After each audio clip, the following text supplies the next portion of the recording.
रुचि रुचि भोग लगाऊं मेरे वीर, नहीं माने मेरो मनुआ।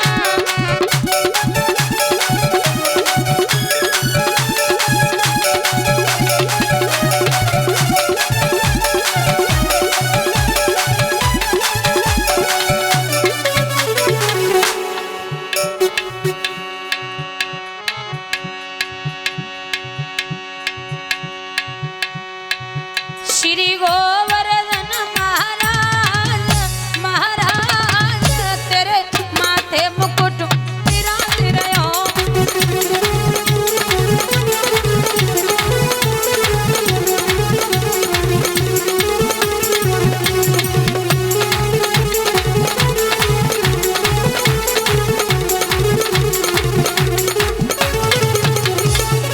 तो पे पान चढ़े तो पे फूल चढ़े,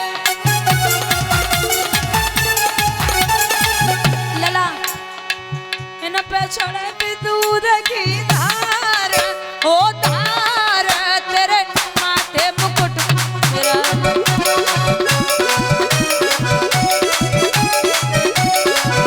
बोलिए मानसी गंगा की।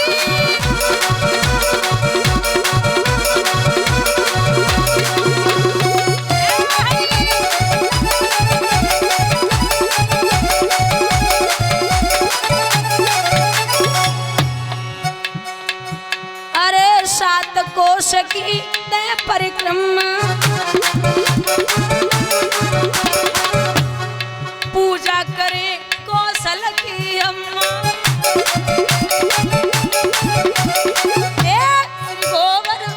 श्री गोवर्धन महाराज, महाराज तेरे माथे मुकुट विराज रहो।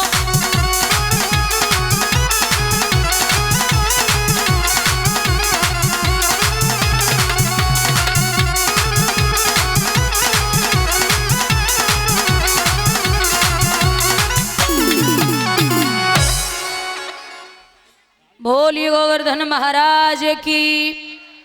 भगवान आज पूजन करवा रहे हैं, जमीन पे हाथ मारा है जहां से गंगा प्रकट हुई, जिसका नाम पड़ा है मानसी गंगा। भैया कहते हैं कि इंद्र को पता चला कि मेरा पूजन नहीं हुआ तो भयंकर वर्षा की है। प्रभु ने 7 वर्ष 52 दिन की अवस्था में उस गोवर्धन पर्वत को सबसे छोटी वाली उंगली पर धारण कर लिया। अब जरा ध्यान देना, माताएं शांति बना रखें, ध्यान से सुनना बुजुर्गों।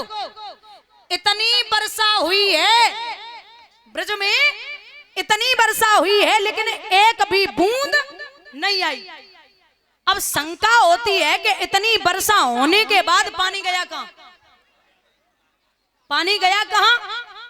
तो बात उस समय की है, त्रेता युग की।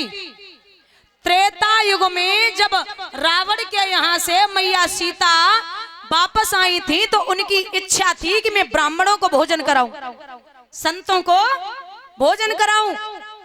तो राम जी निमंत्रण देते थे, संत और विद्वान ब्राह्मण भोजन करने आते थे, कोई 2 पूड़ियां खाता, कोई 4 खाता और निकल लेते। तो मैया सीता को यह लगता था कि ये पेट भर के भोजन नहीं करते हैं, तो क्या करें? राम जी से कहा कोई ऐसा संत लेके आइए जो पेट भर के भोजन करके यहाँ से जाए, मेरी आत्मा को शांति मिले। राम जी बोले तुम्हारी ज्यादा इच्छा है, तो अगस्त ऋषि को लेकर के पहुंच गए। अगस्त ऋषि से हाथ जोड़ के एक बात कही, महाराज आप इतना भोजन करना, इतना भोजन करना, जब तक मैं मना न करूं तब तक भोजन करना बंद मत करना, ठीक है?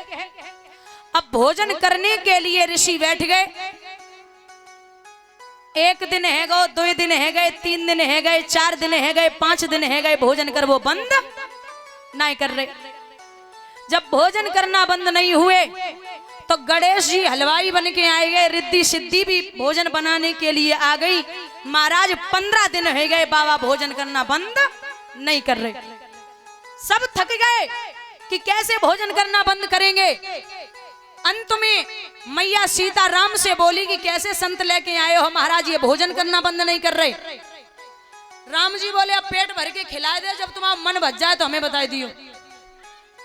महाराज 1 महीना हो गया, ऋषि भोजन करते जा रहे हैं। 1 महीने के बाद मैया सीता बोली प्रभु अब मैं थक गई।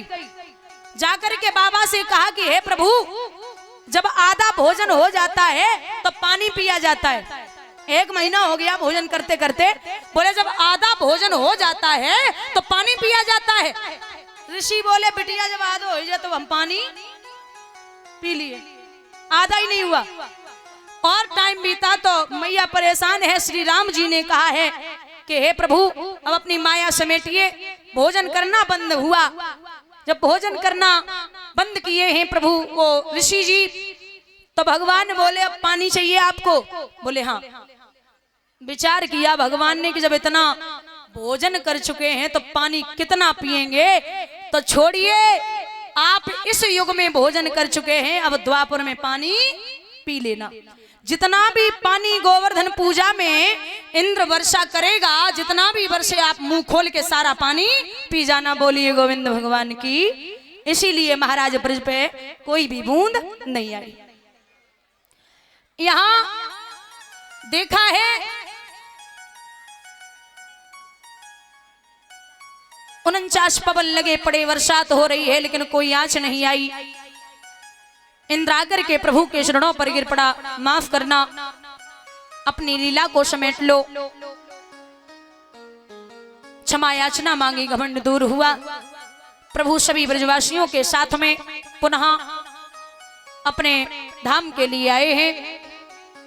महाराज श्री सुखदेव भगवान वर्णन करते हैं राजन परीक्षित, अनेक लीलाएं भगवान ने अपने बाल्यावस्था में की हैं और भगवान बड़े होते जा रहे हैं।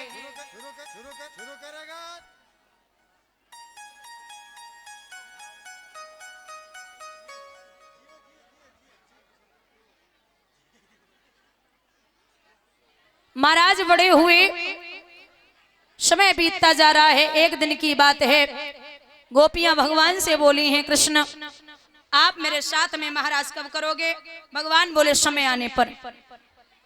वो समय आया है, वसंत ऋतु की पूर्णिमा के दिन भगवान ने योग माया को इशारा दिया, जाओ और जाकर के यमुना के किनारे सुंदर सी जगह बना के आओ। यमुना के किनारे सुंदर सी जगह योग माया ने बनाई है। उस जगह को देख करके भगवान बड़े प्रसन्न हुए। बंसी को उठाया और बंसी को उठा करके भगवान अपने होठों से लगा करके बजाने लगे। ऐसी मुरली की धुन महाराज पागल करने लगी है सखियों को। सखियां भाग के जब भगवान के पास में पहुंची हैं तो भगवान बोले, महाराज भगवान बोले फिर ध्यान देना, अगर आप किसी का निमंत्रण करो और वो निमंत्रण करने के लिए आपके यहाँ पहुंच जाए, फिर आप उससे ये पूछो क्या लेने आए हो। पहले तो निमंत्रण कर दो, फिर जब वो आपके दरवाजे पर पहुंच जाए फिर उससे ये पूछिए क्या लेने आए हो। तो कितना बड़ा अपमान है। भगवान बंसी बजाए के सखियन को बुलाए रहे और जब सखियां पहुंच गई हैं तो भगवान पूछ रहे का लेवे को आई हो। तो सखियां कम चालाक नहीं है, भगवान से बोली कि प्रभु आप को मैं पूछती हूँ, आप मेरे सवाल का जवाब दो।